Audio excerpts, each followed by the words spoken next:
शुरुआत होती है टॉम नाम के एक बेहद होशियार लड़के से, जिसने अपने स्कूल के दिनों में ही मैक्सिकन ऑयल स्पिल जैसी बड़ी मुसीबत का हल निकालकर दुनिया भर की बड़ी बड़ी ऑयल कंपनीज के होश उड़ा दिए थे। उसका कॉलेज खत्म होने से पहले ही दुनिया की 8 सबसे बड़ी ऑयल कंपनीज ने उसे नौकरी और सालाना $4 लाख की तनख्वाह देने का ऑफर दिया। लेकिन इतने बढ़िया ऑफर्स को ठुकराकर टॉम ने स्पेन के वॉल्टर मोरलैंड नाम के एक आदमी का ऑफर एक्सेप्ट कर लिया। इस काम में उसे अपने तेज तर्रार दिमाग की मदद से एक ऐसी तिजोरी को खोलना था जिसे दुनिया की सबसे सुरक्षित तिजोरी समझा जाता था। असल में इस तिजोरी में ऐसा कुछ था जो वॉल्टर हासिल करना चाहता था, मगर पिछले 80 साल से आज तक कोई भी इस अनोखी तिजोरी को तोड़ने में कामयाब नहीं हो पाया। इसके बाद वॉल्टर ने टॉम को अपनी टीम से मिलवाया। वॉल्टर ने कहा कि उसने कुछ महीने पहले एक ऐसे जहाज को ढूंढ निकाला था जो कई साल पहले समुद्र में डूब गया था।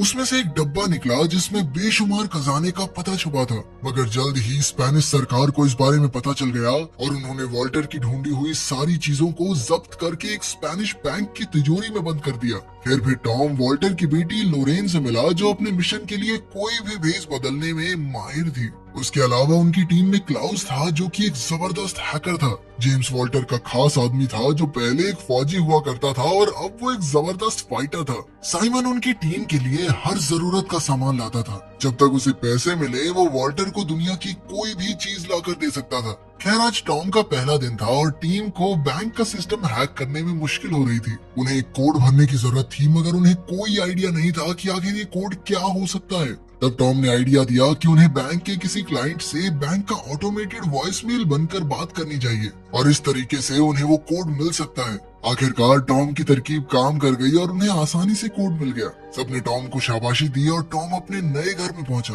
फिर अगले दिन से टॉम बाकी की टीम के साथ बैंक ऑफ स्पेन के नक्शे को समझने लगा। वॉल्टर के मुताबिक ये बिल्डिंग दुनिया की सबसे सुरक्षित बिल्डिंग है, क्योंकि यहाँ हजारों की तादाद में सेंसर्स और कैमरास लगे हैं और वहाँ के गार्ड भी सिक्योरिटी में कोई कमी नहीं छोड़ते। उनकी सबसे बड़ी मुश्किल तो स्पेनिश आर्मी का हेडक्वार्टर था, जो कि बैंक के ठीक सामने बना हुआ था। जब भी बैंक के सिक्योरिटी अलार्म्स बजेंगे तो हेडक्वार्टर से 500 फौजी एक साथ बैंक में घुस आएंगे। इसके अलावा बैंक का सिक्योरिटी चीफ पहले स्पेन की काउंटर टेररिज्म फोर्स का कमांडर था। अब वॉल्टर की टीम का मुकाबला ऐसी फौज से था जो किसी भी हालत में बैंक की हिफाजत करना जानती थी। इसके अलावा वॉल्टर की टीम को उस तिजोरी के अंदर के नक्शे के बारे में कोई जानकारी नहीं थी, इसलिए उन्हें एक स्कैन करके ये जानकारी हासिल करनी होगी। इस तिजोरी में घुसने के लिए उन्हें 2 चाबियों और सिक्योरिटी चीफ के फिंगरप्रिंट्स की जरूरत थी। इन्हें हासिल करने के लिए टीम ने बैंक में घुसने का फैसला किया। टॉम और साइमन सफाई कर्मचारी, लॉरेन यहाँ पर बेशकीमती पेंटिंग्स की जांच करके उनकी इंश्योरेंस बेचने आई थी और इन्हीं पेंटिंग्स के पीछे बनी तिजोरियों में वो 2 चाबियां रखी थी। जब सिक्योरिटी चीफ लोरेन को कमरे में ले जा रहा था तो लोरेन ने उसे अपनी कॉफी पकड़ा दी और इस तरह उन्हें चीफ के फिंगरप्रिंट्स तो मिल गए।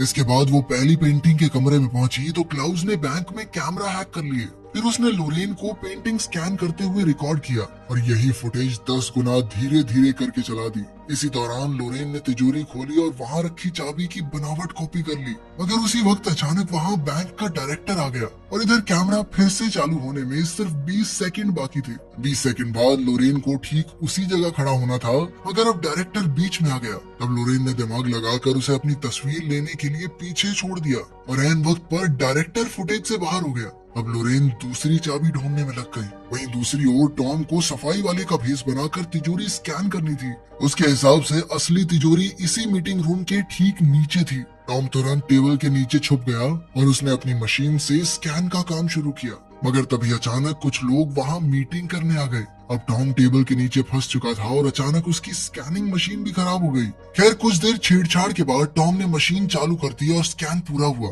मगर उसी पल एक अलार्म एक्टिवेट हो गया और सिक्योरिटी चीफ ने पूरे बैंक को बंद कर दिया। तभी सामने से फौजी बैंक के लिए निकले।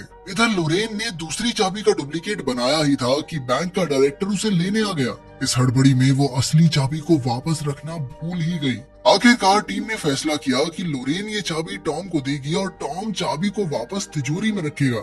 चाबी लेकर टॉम तीसरे माले पर गया और उसने चाबी रखकर तिजोरी बंद कर दी। तभी अचानक उसे पता चला कि एक गार्ड उस कमरे में आ रही है। फिर टॉम दिमाग लगाकर जानबूझकर पकड़ा गया और उसने नाटक किया कि ईयरफोन्स के कारण उसे सिक्योरिटी अलार्म सुनाई नहीं दिए। ये सुनकर गार्ड ने उसे जाने दिया और आखिरकार उनका मिशन पूरा हुआ। इसके बाद टॉम ने मशीन से मिला हुआ स्कैन निकाल कर देखा तो पता चला कि तिजोरी के नक्शे में ऐसी जगह थी जो ढंग से दिखाई नहीं दे रही थी। तब उसे एहसास हुआ कि यहाँ पानी भरा हुआ है। असल में तिजोरी एक तराजू पर बनी हुई थी और जैसे ही तिजोरी खुलने पर उसका वजन बदलेगा तो तिजोरी अपने आप बंद हो जाएगी और साथ ही उसमें ढेर सारा पानी भर जाएगा। अब उन्हें समझ आ गया था कि तिजोरी में घुसने के लिए उन्हें तिजोरी के वजन को बराबर रखना होगा। फिर टॉम दिन रात एक करके वजन बराबर रखने की तरकीब ढूंढने में लग गया। वहीं दूसरी ओर साइमन और जेम्स बैंक के नीचे की जमीन की छानबीन कर रहे थे कि उन्हें टॉम की बात सच होती दिखाई दी। वो तिजोरी वाकई में एक बड़े से तराजू पर बनी हुई थी, मगर उसका वजन एकदम जीरो पर टिका हुआ था। इसके अलावा एक और मुसीबत उनके सामने खड़ी थी। उस अंडरग्राउंड कमरे की दीवारें टाइटेनियम स्टील से बनी हुई थी जो इतना मजबूत था कि उसे ड्रिल करने में 15 दिन लग जाएंगे। अपना मिशन पूरा करने के लिए वॉल्टर की टीम के पास बहुत कम वक्त था और इतने से समय में वो डिब्बा चुराकर वहाँ से बाहर निकलना सबको नामुमकिन लग रहा था। इसलिए आखिरकार उन्होंने हार मान ली। अब वॉल्टर निराश होकर छत पर गया और उसने देखा कि सड़कों पर फुटबॉल फैंस की भीड़ लगी हुई थी। तभी उसकी नजर बैंक के कैमरास पर गई तो उसे एहसास हुआ कि वर्ल्ड कप फाइनल्स के सभी कैमरास भीड़ की तरफ होंगे और तभी उनके दिमाग की बत्ती जली। फिर उसने अपने साथियों को इसका नमूना पेश किया। फिर उसने ग्लास हटाकर तराजू पर लिक्विड नाइट्रोजन छिड़क दी और फिर दोबारा ग्लास रखा, मगर इस बार वजन नहीं बदला क्योंकि तराजू जम चुका था। टॉम ने कहा कि बिल्कुल इसी तरह वो तिजोरी के नीचे वाले तराजू को जमा सकते हैं, मगर इसके लिए बहुत ज्यादा लिक्विड नाइट्रोजन लगेगी। खैर फिर स्पेन और नीदरलैंड के फुटबॉल मैच वाले दिन उन्होंने अपने प्लान को अंजाम देने का फैसला किया। उनके पास मिशन पूरा करने के लिए सिर्फ 105 मिनट का समय था। सबसे पहले वो जिप लाइन के जरिए बैंक की छत पर पहुंचे और एक कांच की खिड़की खोलकर नीचे घुस गए। इसके बाद वो 100 मीटर की पाइपिंग वाले रास्ते से तिजोरी वाले कमरे के बाहर पहुंच गए। यहाँ से वो एक सीढ़ी डालकर आगे बढ़े और आखिरकार वो तिजोरी के सामने थे। फिर क्लाउस ने अपनी हैकिंग का कमाल दिखाया और इधर टीम ने अपनी बनाई हुई 2 चाबियां और फिंगरप्रिंट की मदद से तिजोरी खोल दी। वहीं दूसरी ओर साइमन ने जमीन के नीचे बने तराजू पर लिक्विड नाइट्रोजन छिड़क कर उसे जमाने का काम शुरू किया। जल्द ही इस रिएक्शन की वजह से तिजोरी की जमीन भी जमने लगी। इधर टीम अंदर घुसकर वही डब्बा ढूंढने में जुट गई, मगर दूसरी ओर बैंक की सिक्योरिटी टीम को छत की खुली खिड़की के बारे में पता चल गया और वो तेजी से तिजोरी की ओर बढ़ने लगे। इधर वो डब्बा लोरेन के हाथ लग गया, मगर इसके बाद जो हुआ उससे सबके होश उड़ गए। असल में जेम्स एक अंडरकवर एजेंट था। अब उसके मन में लालच आ गया, इसलिए उसने अपनी टीम को धोखा देकर खुद डिब्बे पर कब्जा करने का फैसला किया। अब लोरेन के पास कोई चारा नहीं था, इसीलिए उसे जेम्स को डिब्बा देना पड़ा। मगर इससे पहले कि वो यहाँ से बाहर निकल पाते, नीचे तराजू पर लिक्विड नाइट्रोजन का असर खत्म हो गया, जिससे तिजोरी का सिक्योरिटी सिस्टम एक्टिवेट हो गया।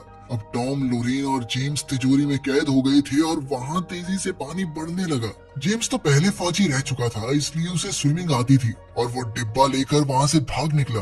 इधर सिक्योरिटी चीफ ने इमरजेंसी का ऐलान कर दिया और उसके आदमी हथियारों के साथ तिजोरी की ओर भाग रहे थे। वहीं तिजोरी में इतना पानी भर चुका था कि टॉम और लोरेन की जान खतरे में थी, क्योंकि वो कभी भी डूब सकते थे। अब उनके पास कोई चारा नहीं था, तो ऐन वक्त पर टॉम के दिमाग की बत्ती जली और उसने साइमन को तराजू पर और बाहर डालने को कहा, ताकि पूरी मशीनरी को लगे कि तिजोरी पूरी तरह से पानी से भर चुकी है। साइमन ने फटाफट सारे नाइट्रोजन टैंक्स तराजू में रख दिए, पर वो भी काफी नहीं थे। आखिरकार उसने अपना रेडियो भी ऊपर रख दिया और इतने से भार से तराजू का वजन बढ़ गया। अचानक सिस्टम के मुताबिक तिजोरी का पानी बाहर निकलने लगा। इधर फौज तिजोरी में घुसकर चोरों को रंगे हाथों पकड़ने ही वाली थी, मगर जैसे ही उन्होंने दरवाजा खोला तो उनके होश उड़ गए, क्योंकि तिजोरी में कोई भी मौजूद नहीं था। असल में टॉम और लोरेन ड्रेन पाइप्स के जरिए भागकर बैंक के ऊपर वाले मालों में पहुंच गए।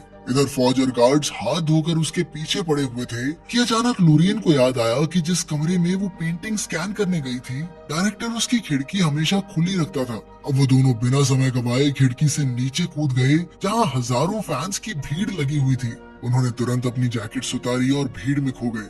इधर उनका पीछा करते हुए फौजी भी काफी करीब आ गए और अब वो पकड़े जाने वाले थे। आखिरकार वो खुद को पुलिस के हवाले करने को तैयार हो गए, पर उसी पल स्पेन मैच जीत गया और सारे फैंस खुशी से पागल हो गए। इतनी भीड़ में फौजी टॉम और लोरेन का पीछा नहीं कर पाए और आखिरकार वो दोनों बच निकले। फिर कुछ दिन बाद जेम्स ने वो चुराया हुआ डिब्बा अपने बॉस को दिया और जब उन्होंने खजाने का पता निकाला तो उसमें आईफिल टावर की लोकेशन थी। तब उन्हें याद हुआ कि ये सिक्योरिटी लोकेशन नहीं है और वॉल्टर की टीम ने उन्हें चकमा दे दिया था। आखिर में खुलासा होता है कि टॉम और लॉरेन ने असली डिब्बा नकली डिब्बे से बदल दिया, जिस वजह से जेम्स ने नकली डिब्बा चुरा लिया।